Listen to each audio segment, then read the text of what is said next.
우리는 그 자연을 통해서 배우는 것들이 많이 있습니다.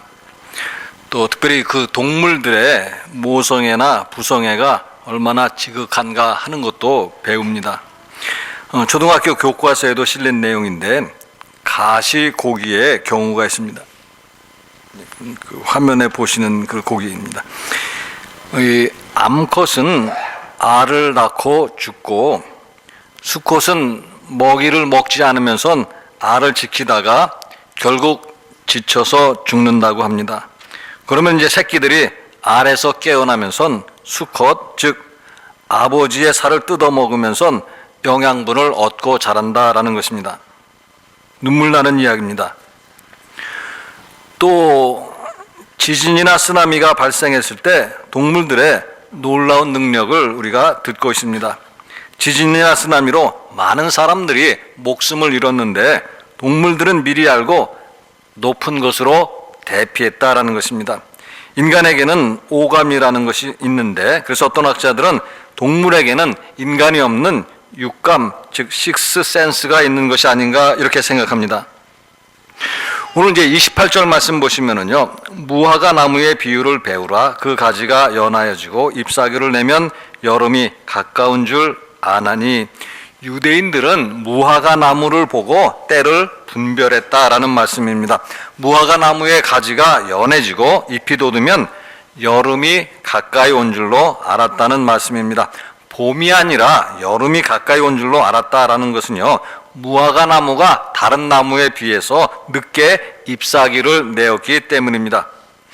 올해도 많은 단풍이 있었고 많은 사람들이 아마 단풍 구경을 갔다 왔을 것입니다. 단풍이 그야말로 아름답다는 것에만 취해서는 안 될 것입니다.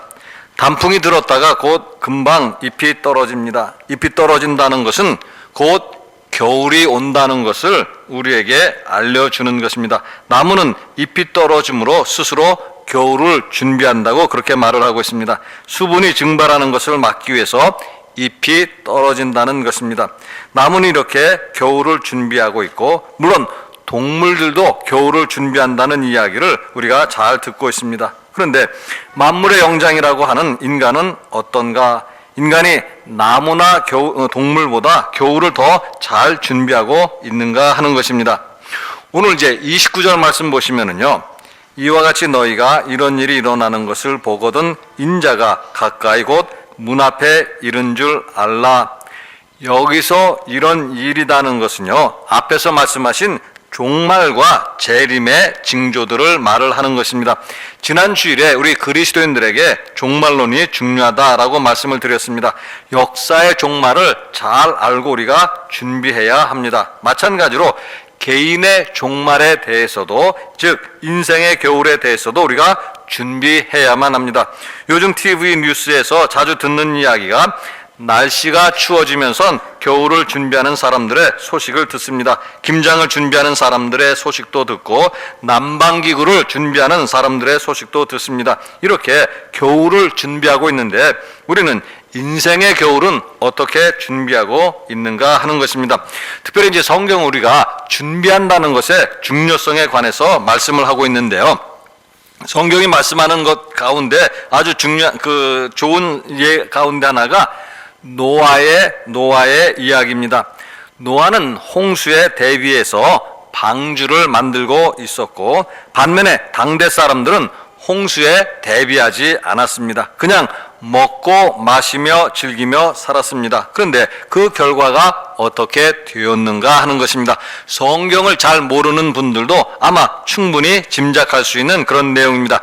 또한 신약 성경에 보면 10처녀의 비유가 있습니다. 슬기로운 처녀들은 등불과 함께 기름을 준비했습니다. 그래서 신랑과 함께 혼인잔치에 들어갔습니다. 반면에 어리석은 처녀들이 있었는데 어리석은 처녀들은 기름을 미처 준비하지 못했습니다. 그래서 기름을 사러 간 사이에 문이 닫히고 혼인잔치에 들어가지 못했다는 이야기입니다. 반드시 준비해야 한다라는 말씀입니다. 그래서 겨울을 준비하듯이 역사의 종말, 인생의 종말을 우리는 준비해야만 합니다.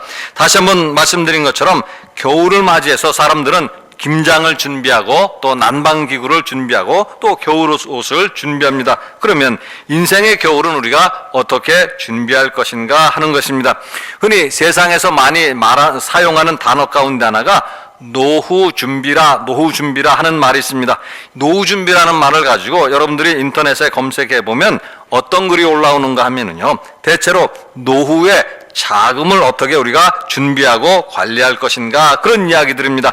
어떻게 평생 벌어온 재산을 관리하고 또 어떻게 연금이나 보험을 준비하고 또 관리할 것인가 이런 것에 대한 조언과 안내하는 글들입니다. 그러면 정말로 재산 관리를 잘하면 인생의 겨울 준비가 충분하다고 우리가 말할 수 있겠는가 하는 것입니다.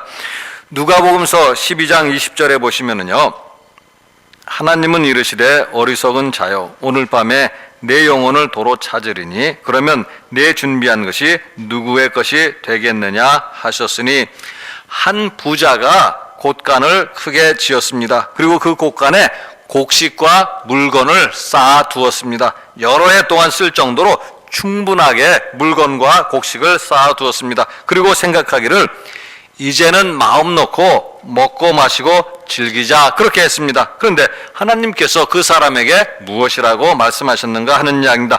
어리석은 자여 그렇게 표현됐지만은요, 일반적으로 말하면 바보여 라는 이야기입니다. 바보다 그런 이야기입니다. 재산이 충분히 있어서 노후 준비가 되었다라고 생각하는 사람에게 하나님은 바보다라고 말씀을 하시는 것인데 그 이유가 무엇이겠는가 하는 것입니다. 요한복음 3장 16절 보시면은요, 하나님이 세상을 이처럼 사랑하사 독생자를 주셨으니 이는 그를 믿는 자마다 멸망하지 않고 영생을 얻게 하려 하심이라. 오늘 우리 예수님을 믿는 사람들이 잘 알아야 할 사실들이 있습니다. 우리가 예수님을 믿는 목적이 무엇인가 하는 것을 잘 알아야만 합니다. 이 땅에서 잘 먹고 잘 마시고 잘 즐기며 살자, 그런 뜻으로 우리가 예수님을 믿는가 하는 것입니다. 오늘 요한복음 3장 16절의 말씀에 보면 영생을 얻게 하려 하심이라. 우리가 예수님 믿는 것은 영생을 얻으려고 하는 것이고, 그래서 우리의 소망이 있다고 한다면 영생을 얻는 것에 있다라는 것입니다. 그런데 그 앞에 보시면 이는 그를 믿는 자마다 이렇게 말씀을 하고 있습니다. 따라서 영생을 얻으려고 하면 우리가 예수님을 믿어야 한다. 이것을 앞에 드린 말씀과 연결해 본다고 하면은요, 결국 우리가 무엇으로 종말을 준비할 것인가, 무엇으로 인생의 겨울을 준비할 것인가, 결국 믿음을 가지고 준비해야 한다, 그런 이야기입니다. 노후 준비라는 것이 평생 벌은 돈 잃지 않고 잘 지켜야만 하듯이 우리가 평생 신앙생활을 해온 믿음을 우리가 잘 지켜야 한다, 그런 이야기입니다. 디모데후서 4장 6절에서 8절에 보시면은요, 전제와 같이 내가 벌써 부어지고 나의 떠날 시각이 가까웠도다. 나는 선한 싸움을 싸우고 나의 달려갈 길을 마치고 믿음을 지켰으니 이제 후로는 나를 위하여 의의 면류관이 예비되었으므로 주 곧 의로우신 재판장이 그날에 내게 주실 것이며 내게만 아니라 주의 나타내심을 사모하는 모든 자에게 도니라.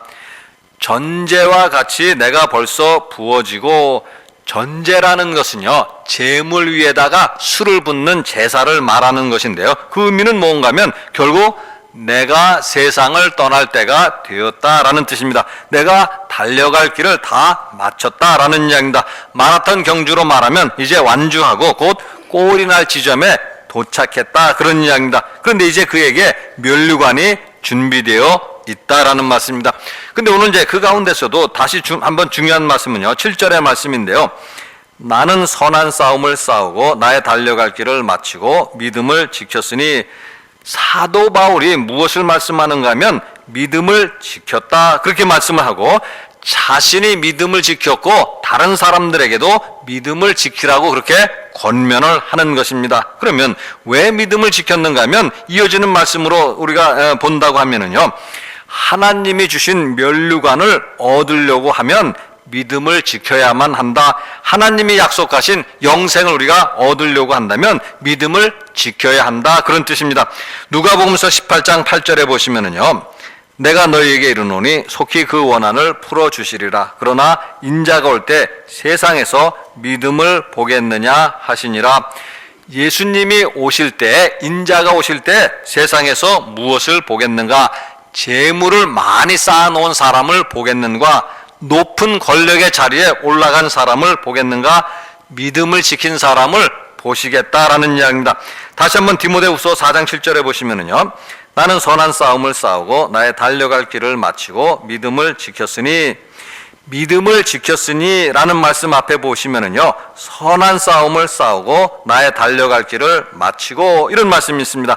따라서 믿음을 지킨다는 것이 결코 쉬운 일이 아님을 말씀을 하는 것입니다. 믿음을 지키기 위해서는 우리가 선한 싸움을 싸워야만 하는 것이고 나의 달려갈 길을 마쳐야만 한다, 그런 이야기입니다. 마치 마라톤 경주를 달리는 것과도 같다라는 말씀입니다. 그래서 지난주에 말씀드린 것처럼 마라톤 경주야말로 우리에게 인내를 요구하는 것입니다. 마라톤 경주를 하다 보면 오르막길이 있고 오르막길에서도 포기하지 않고 끝까지 인내해야만 완주할 수 있다라는 이야기입니다. 그럼에도 많은 사람들이 인내하지 못하고 결국 중간에 포기하고 결국 완주의 길을 가지 못한다, 그런 이야기입니다. 따라서 오늘 우리가 다시 한번 예수님 믿는 것과 우리가 신앙생활하는 목적과 이유에 대해서도 다시 한번 생각해 보아야 된다, 그런 이야기입니다. 단순하게 편안하게 살기 위해서 예수님 믿고 신앙생활을 하는 것인가 하는 이야기입니다. 리처드 도킨스라는 사람이 있는데요, 만들어진 신이라 하는 책을 썼습니다. 그 책에서 그는 솔직하게 왜 사람들이 하나님이 없다고 하는가, 하나님을 믿지 않는가 하는 것을 말을 하고 있습니다. 사람들이 하나님을 믿지 않냐고 하나님 없는 세상을 원하는 것은 그야말로 편안하고 즐겁게 살기 위함이다 라는 이야기입니다. 하나님이 있다 하고 하나님 있는 세상을 산다라고 한다는 것은 우리에게 의미를 제공해주고 우리에게 가치 있는 인생을 가져다 준다, 그런 이야기입니다. 그러나 의미가 있고 가치 있는 인생이지만 거기에는 편안하지 아니하고 즐겁지 않은 삶이 우리에게 있다, 그런 이야기입니다. 그러나 하나님이 없다고, 하나님이 계시지 않다고, 하나님이 없는 세상을 산다고 한다면 얼마나 편안하고 얼마나 즐거운가 하는 것입니다. 따라서 무슨 말씀인가 하면은요, 단순하게 편안한 삶 살기를 원하고 단순하게 즐거운 인생 살기를 원한다면 하나님 믿지 아니하는 것이 도리어 낫다라는 그런 이야기입니다. 고린도전서 15장 32절에도 보시면은요, 내가 사람의 방법으로 에베소에서 맹수와 더불어 싸웠다면 내게 무슨 유익이 있으리요? 죽은 자가 다시 살아나지 못한다면 내일 죽을 터이니 먹고 마시자 하리라. 죽은 자가 다시 살아나지 못한다면, 즉 부활이 없다고 한다면, 또 영생이 없다고 한다면 먹고 마시고 즐기자는 식으로 살 것이다, 그런 이야기입니다. 그러나 우리는 그렇게 먹고 마시고 살자는 식으로 살 수는 없습니다. 그 이유는 무언가 하면 우리에게는 부활의 약속이 있는 것이고 우리에게는 영생의 약속이 있기 때문인 것입니다. 그래서 사도 바울이 에베소에서 맹수와 더불어 싸웠다면 이렇게 말씀하고 있는데, 이것은 하나의 비유적인 표현인 것입니다. 즉 맹수와 싸우는 것처럼 그렇게 싸우듯이 믿음을 지켜야 한다, 그런 뜻입니다. 누가복음서 12장 51절에 보시면은요, 내가 세상에 화평을 주려고 온 줄로 아느냐? 내가 너희에게 이르노니 아니라 도리어 분쟁하게 하려 함이로라. 믿음을 지키기 위해서는 때로는 우리가 부모가 자식과 싸워야 합니다. 믿음을 지키기 위해서는 남편이 때로는 아내와 싸워야 하기도 합니다. 믿음을 지키기 위해서 우리는 주의를 지키고 예배를 드려야 합니다. 그래서 주의를 지키기 위해서 때로는 식구가 원수가 되기도 해야 합니다. 또 믿음을 지키기 위해서는 먹고 마시고 즐기자는 우리의 생각과 의지와 싸움도 해야 한다, 그런 이야기입니다. 예수님이 심판주로 오시는 날에 우리가 무엇으로 예수님 앞에 서겠는가? 우리가 무엇으로 하나님 앞에 나아갈 것인가? 우리가 하나님 앞에서 재물이 있다고 자랑하고 권세가 있다고 자랑하겠는가 하는 것입니다. 믿음을 지키는 일에 소홀하지 말아야 합니다. 하나님은 우리에게서 믿음을 보실 것이고 우리를 믿음으로 판단하실 것이기 때문입니다. 따라서 우리는 믿음으로 인생의 겨울을 준비하는 그리스도인이 되어야 할 것임을 오늘 말씀 우리에게 가르쳐 주시고 있습니다. 같이 기도하시겠습니다. 사랑의 하나님, 하나님 은혜를 감사를 드립니다. 한 주간 저희들의 삶을 지켜주시고 오늘도 하나님 앞에 나와서 예배드리게 하여 주시고 이 시간에도 하나님 은혜 베풀어 주심을 감사를 드립니다. 은혜 가운데도 특별히 믿음을 더하여 주셔서 세상에 나가서도 믿음의 사람으로 살아갈 수 있도록 도와주시옵소서. 저희들을 시험하고 유혹하고 때로는 낙심케 하는 모든 것들을 믿음으로 이기게 하여 주시고 날마다 하나님 약속하신 것 바라보며 소망 가운데 살아가는 저희가 다 되도록 도와주시옵소서. 감사드리며 우리 주 예수 그리스도 이름으로 기도드리옵나이다. 아멘.